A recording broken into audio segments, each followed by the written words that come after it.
Kasus penemuan jasad seorang wanita paruh baya yang mengapung aliran di Sungai Enim, Kampung 2, Desa Tanjung Raja, Kecamatan Muara Enim, Sumatera Selatan, akhirnya menemui titik terang.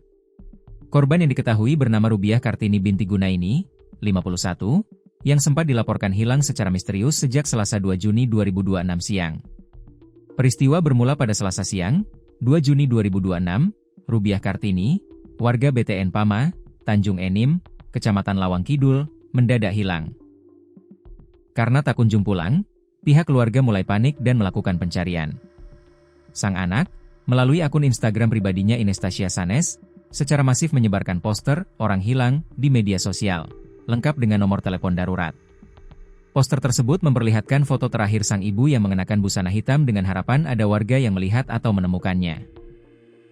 Setelah 4 hari pencarian tanpa hasil, titik terang muncul secara tragis di Kampung 2, Desa Tanjung Raja, Kecamatan Muara Enim. 2 orang warga setempat, Apin dan Adam, yang hendak pergi memancing menggunakan perahu, mendadak dikejutkan oleh sesosok mayat perempuan, Mrs. X, yang terapung terlentang dan tersangkut di aliran Sungai Enim. Saat ditemukan, jasad dalam kondisi nyaris tanpa busana, tubuh sudah membengkak, dan mengeluarkan aroma tidak sedap. Temuan ini langsung dilaporkan ke perangkat desa dan aparat kepolisian setempat untuk dievakuasi ke pinggir sungai. Sementara itu, Kasat Reskrim Polres Muara Enim, AKP Andrian, membenarkan adanya penemuan mayat perempuan tanpa identitas tersebut. Menurutnya, penyebab kematian korban hingga kini masih dalam penyelidikan dan belum dapat dipastikan. Untuk mengetahui penyebab pasti kematian, jenazah akan menjalani autopsi di Rumah Sakit Bayangkara Palembang. Kami masih melakukan penyelidikan. Penyebab kematian belum bisa dipastikan dan akan diketahui setelah dilakukan autopsi, kata AKP Andrian, Minggu, 7 Juni 2026.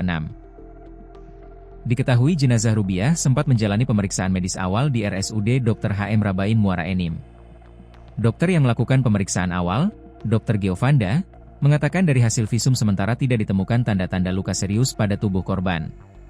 Namun, terdapat luka akibat benturan benda tumpul di bagian kepala. Untuk saat ini kami belum bisa memastikan penyebab luka tersebut, apakah akibat tindak kekerasan, benturan saat berada di sungai, atau penyebab lainnya.